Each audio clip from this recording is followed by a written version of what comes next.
know if this is a secret, so the secret's out. I can't say who, but there was a confidential meeting amongst very high-level White House cabinet members. Of course he needs to wake up, because if he doesn't, America is gonna back out. Americans don't want to fund a war that they feel is not even relevant to them. I always say terrorism is a threat to the world, but it seems like Putin and Trump are okay. The president has a lot of work to do, but I'll be at the White House with him Monday.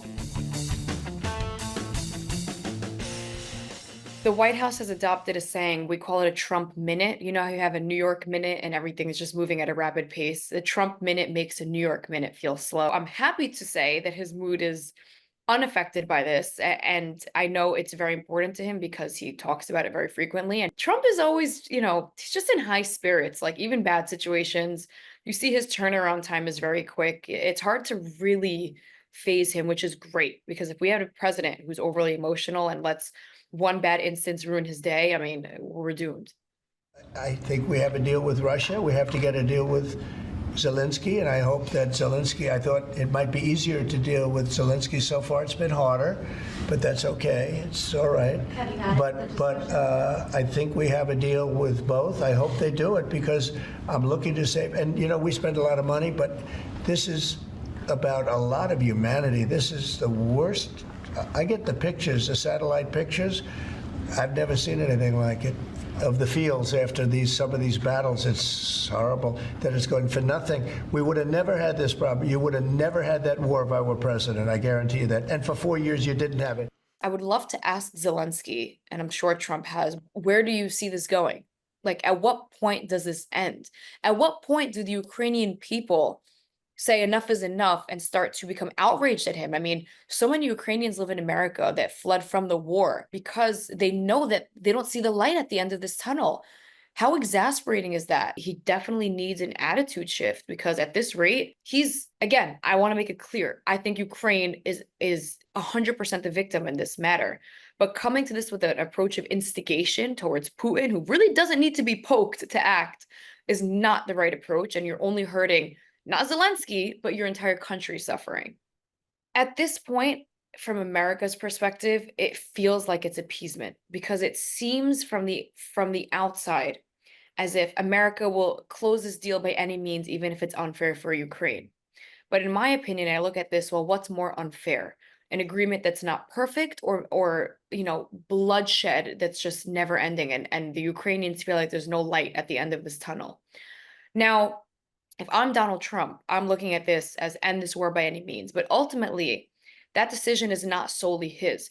If he can succeed in bringing Zelensky and Putin to the table, and they can have what will probably be a hostile dialogue about what means they can agree to end this war, I don't really know what that deal looks like. If I had to put a guess out there, it would probably be more in favor of Putin, just because they're the more aggressive ones in this war. They're the aggressors in this war.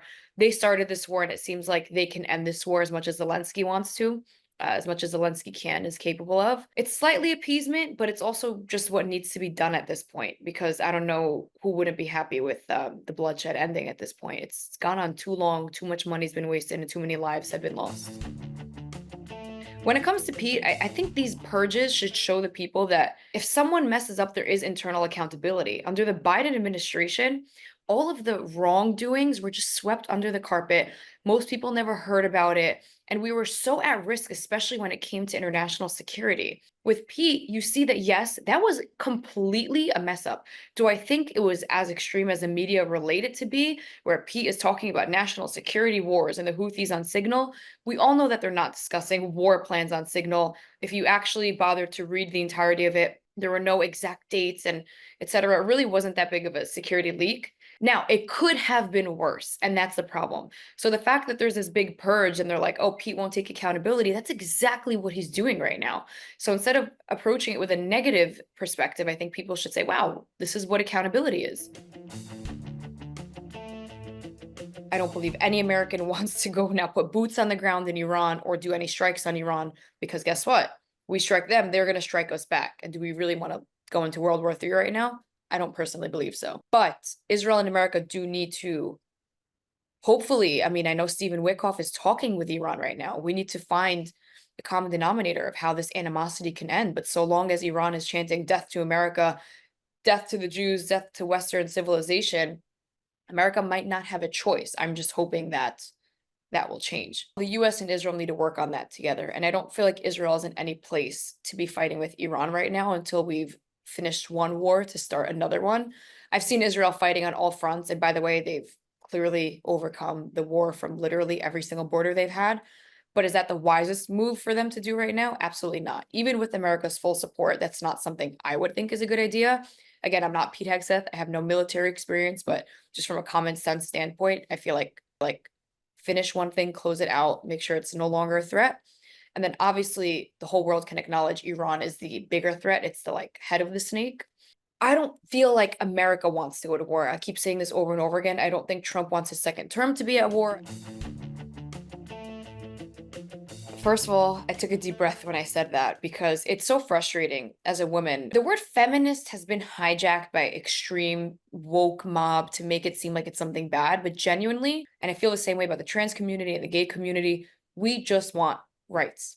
Now, what's beautiful is that trans people have rights, gay people have rights, and women fought for their rights so hard.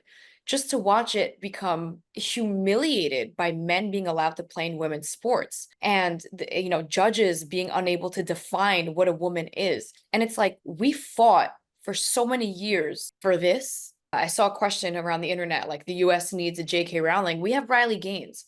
There's nothing more frustrating to women than working your entire life towards something, especially a sport, and then having a man who woke up identifying as a woman come and take that away from you. We have an exciting week at the White House.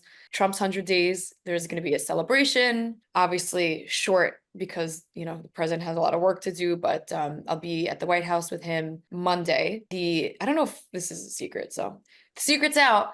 I don't think it is. The Philadelphia Eagles are coming to the White House because they're going to give President Trump their trophy and, do the whole jersey exchange, and it's going to be really cute. That's really exciting. Big sports girl here. So honored to be invited to that.